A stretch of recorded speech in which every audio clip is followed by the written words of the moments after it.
नमस्कार, मैं हूं प्रदीप कुमार। आप देख रहे हैं पॉलिटिकल आइडिया। पॉलिटिकल आइडिया के आज के इस अंक में आप सभी दर्शकों का फिर एक बार स्वागत है। मित्रों, हम लगातार प्रतिदिन आपके लिए जिन विधानसभा क्षेत्रों से होकर राहुल गांधी की वोट अधिकार यात्रा गुजर रही है, उन क्षेत्रों का जो सामाजिक राजनीतिक जो चुनावी विश्लेषण है वो लेकर प्रतिदिन आपके समक्ष आते हैं। कल जिन रास्तों से राहुल गांधी की यात्रा गुजरी, कटिहार जिले में, वो चाहे वो बरारी विधानसभा क्षेत्र हो, चाहे वो कोढ़ा हो, या कटिहार विधानसभा क्षेत्र हो, या कदवा हो, इन चारों विधानसभा सीटों का राजनीतिक विश्लेषण, चुनावी विश्लेषण मैंने आपके समक्ष प्रस्तुत किया था। आज हम बात करेंगे, चूंकि राहुल गांधी की जो यात्रा है आज 5 विधानसभा क्षेत्रों से गुजरने वाली है, 2 जिला कवर करेगी, पूर्णिया और अररिया।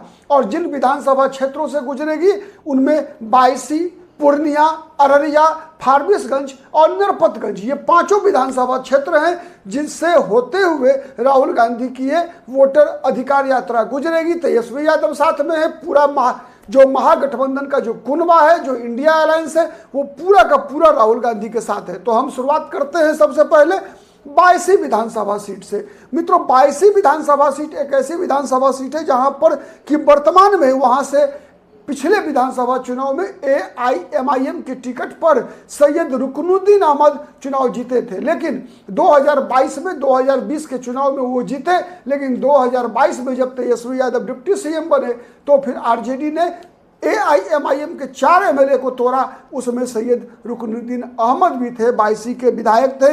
इन्होंने 2020 के विधानसभा चुनाव में बीजेपी की टिकट पर लड़ रहे विनोद यादव को भारी मतों से 16,373 वोट से हराया था। और RJD के जो अब्दुल सुभान है वो 38,254 वोट उनको मिला था। मतलब बायसी एक ऐसा विधानसभा सीट है मित्रों जहां पर कि मुसलमानों की आबादी लगभग 65% है। ठीक है, यहाँ से जो इसका इतिहास है वो लगभग प्राय अपवाद छोड़कर प्राय मुस्लिम उम्मीदवार ही यहाँ से जीतते रहे हैं। जैसे अगर हम बात करें 2005 फरवरी की, तो वहाँ से अब्दुल सुभान RJD के टिकट पर जीते थे। फिर 2005 का जो 9 अक्टूबर का चुनाव था उसमें सैयद रुकनुद्दीन, जो अभी AIMIM के टिकट पर जीते हैं, वो चुनाव निर्दलीय जीते थे 2005 के अक्टूबर में। और 2010 में अपवाद था जब बीजेपी के संतोष कुमार चुनाव जीत गए थे, मात्र 39,933 वोट पाकर चुनाव जीतने में कामयाब रहे थे। उन्होंने कांग्रेस पार्टी के नसर अहमद को, आप याद कीजिएगा 2010 का विधानसभा चुनाव जब RJD और कांग्रेस दोनों अलग अलग लड़ रही थी, इसी विभाजन का फायदा मिला था बीजेपी को। और भारतीय जनता पार्टी के उम्मीदवार संतोष कुमार ने अब्दुल सुभान को 9,250 वोट से कांग्रेस पार्टी के नसर अहमद खान को हराया था। RJD के अब्दुल सुभान को 27,263 वोट मिला था। मतलब 2 मुस्लिम उम्मीदवारों के बीच वोट का विभाजन हुआ तो बीजेपी के संतोष कुमार ने वहां से चुनाव जीत लिया। 2015 में क्या हुआ? 2015 में RJD के टिकट पर अब्दुल सुभान, जिनको कि 67,022 वोट मिला था, ने निर्दलीय विनोद कुमार को, अब यहां भी फैक्टर वही है, निर्दलीय विनोद कुमार को 38,740 वोट से हराया था। ठीक है, अब्दुल सुभान को 67,022 वोट मिला था, वही निर्दलीय विनोद कुमार को मात्र 28,282 वोट मिला था। और जब जो सैयद रुकनुद्दीन उस बार जनाधिकार पार्टी, पप्पू यादव की पार्टी के टिकट पर चुनाव लड़ रहे थे। ठीक है, मतलब अब्दुल सुभान और सैयद रुकनुद्दीन ये बराबर चुनाव हर चुनाव में लड़ते ही हैं और प्रायः जीत इन्हीं दोनों में से किसी की होती है। तो अब इस बार देखना है कि सैयद रुकनुद्दीन तो RJD में है और चूंकि AIMIM छोड़ कर आए हैं तो टिकट कटने की संभावना नहीं है। तो फिर अब क्या अब्दुल सुभान वहां NDA के किसी दल से लड़ेंगे या फिर AIMIM को उम्मीदवार होंगे, ये देखने की चीज होगी। ठीक है, भारतीय जनता पार्टी वहां से औपचारिकता करती है चुनाव लड़ने की, जीतने की। इस विधानसभा सीट पर तभी बीजेपी जीत सकती है जबकि अपवाद हो कि 3-4 मुस्लिम उम्मीदवार एक साथ लड़ जाएं और बीजेपी वहां से निकल जाए। ये संभावना है, जिसकी संभावना बहुत कम होती है। इतिहास इसकी गवाही नहीं देता, इसलिए नहीं देता कि 1990 से लेकर अब तक केवल एक बार एक हिंदू चुनाव जीत पाया, संतोष कुमार। ठीक है, अब बात करते हैं हम पूर्णिया विधानसभा सीट। ये शहरी विधानसभा सीट है। अगर 1990 से लेकर अब तक बात करें तो 2 ही दल के उम्मीदवार यहां चुनाव जीते हैं। ठीक है, मात्र 2 दल के उम्मीदवार चुनाव जीते हैं। यहां पर मुसलमान मतदाताओं की संख्या 85,000 से 90,000 के बीच में है।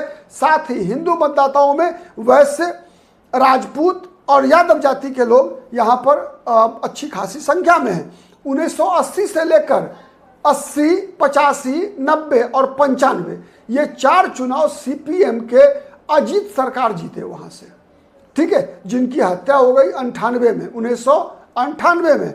फिर 98 में जो उपचुनाव हुआ तो उसमें अजीत सरकार की पत्नी माधवी सरकार सीपीएम की उम्मीदवार बनी। सीपीएम मतलब मार्क्सवादी कम्युनिस्ट पार्टी, ठीक है, की उम्मीदवार बनी माधवी सरकार, चुनाव जीत गई। ठीक है, फिर लेकिन 2000 से लेकर अब तक बीजेपी का कब्जा है, परमानेंट कब्जा है यहाँ। 2000 से लेकर अब तक परमानेंट कब्जा है। 2000 में बीजेपी जीती, 2000 में बीजेपी की टिकट पर यहाँ से जीते, बीजेपी के राजकिशोर केसरी जीते 2000 में। 2005 का दोनों चुनाव, फिर 2010 का चुनाव भी राजकिशोर केसरी जीते, लेकिन इनकी भी हत्या हो गई। अजीत सरकार की हत्या हुई, उसके बाद राजकिशोर केसरी की भी हत्या हो गई। राजकिशोर केसरी की हत्या के बाद, जैसे अजीत सरकार की हत्या के बाद जब उपचुनाव हुआ तो अजीत सरकार की पत्नी माधवी सरकार चुनाव जीती, वैसे ही राजकिशोर केसरी की हत्या के बाद इनकी पत्नी किरण केसरी भी चुनाव जीती 2011 में। ठीक है, फिर 2015 और 2020 दोनों चुनाव में विजय खेमका जो बीजेपी के वर्तमान में विधायक है, ये दोनों चुनाव लगातार जीतते रहे हैं। ठीक है, जहां तक 2005 में विजय खेमका को मिला था 92,020 वोट, और इन्होंने कांग्रेस पार्टी की इंदु सिन्हा को 2015 में भी हराया, 2020 में भी हराया। ठीक है, 2015 में इंदु सिन्हा को मिला था 59,205 वोट और इनको विजय खेमका को मिला था 92,020 वोट।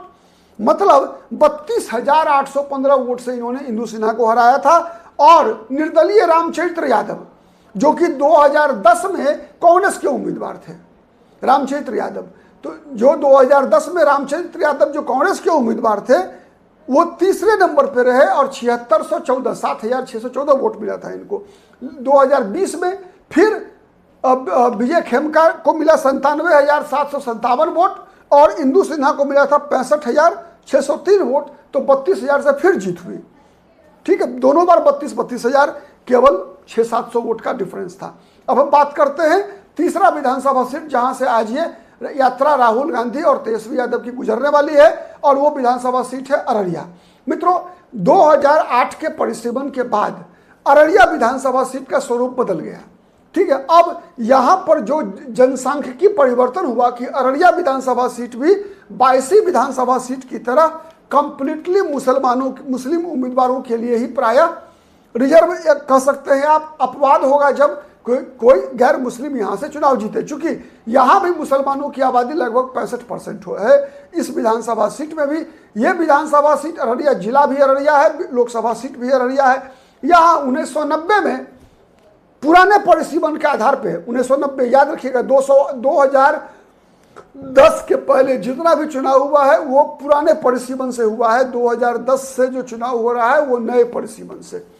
90 में निर्दलीय विनोद राय चुनाव जीते थे।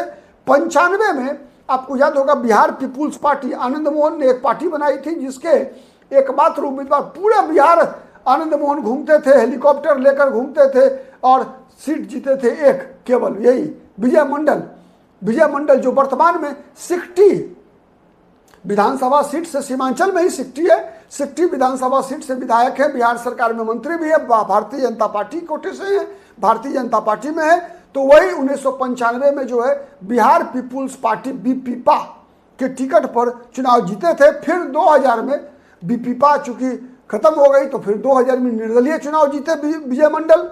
2005 में और 2010 में प्रदीप सिंह वहां से चुनाव जीते। 2005 के दोनों चुनाव में, 10 नहीं, 2005 के दोनों चुनाव फरवरी या नवंबर, प्रदीप सिंह जो अररिया के वर्तमान सांसद हैं उन्होंने चुनाव जीता।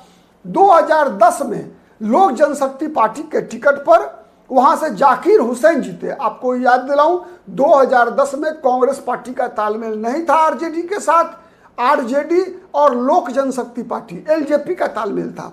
तो एलजेपी के टिकट पर जाकिर हुसैन वहां से चुनाव जीते थे। जाकिर हुसैन खान 2010 में एलजेपी के जाकिर हुसैन खान को मिला था 49,532 वोट। इन्होंने बीजेपी के नारायण झा को हराया था, ठीक है, 18,061 वोट से बीजेपी के नारायण झा को मिला था 31,471 वोट। 2015 में कांग्रेस के 2015 और 2020 लगातार दोनों चुनाव कांग्रेस पार्टी जीत रही है। कांग्रेस पार्टी के ओबेदुर रहमान ने 15 में, जिनको 92,667 वोट मिला था, एलजेपी के अजय झा को।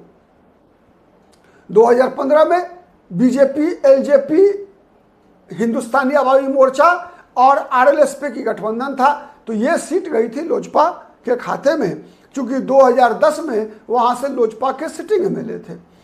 तो लोजपा के टिकट पर अजय झा, जो कि भाजपा नेता हैं, लेकिन वो लड़े थे लोजपा के टिकट पर, उनको मिला था 92,623 वोट।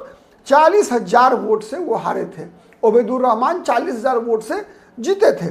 फिर 2020 में वहां पर बीजेपी के बदले, एलजेपी के बदले जनता दल यूनाइटेड की सगुफ्ता अजीम चुनाव लड़ी थी। सगुफ्ता अजीम जेडीयू की टिकट पर, ठीक है। लेकिन आपको पता है लोजपा भी लड़ी थी उस बार जेडीयू के खिलाफ हर विधानसभा सीट पर। 2020 में कांग्रेस के ओबेदुर रहमान को 1,03,054 वोट मिला था। सगुफ्ता अजीम को 55,118 वोट मिला था।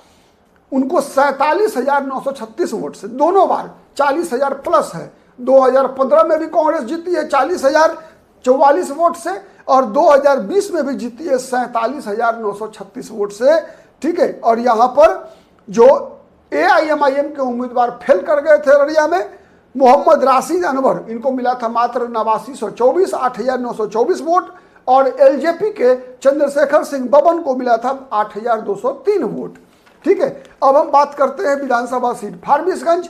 फारबिसगंज वो विधानसभा सीट है मित्रों जहां से परिचय फणीश्वर नाथ रेणु नाम के बड़े साहित्यकार रहे हैं, मैला आंचल उपन्यास के लेखक, ठीक है। फारबिसगंज उनकी जन्मभूमि है, उनकी पुण्य भूमि है फारबिसगंज, ठीक है। यहाँ का जो इतिहास है वो ये है कि अररिया जिला में आता है फारबिसगंज विधानसभा सीट। यहाँ भी मुसलमान सबसे अधिक संख्या में है, 35% उनका वोट है।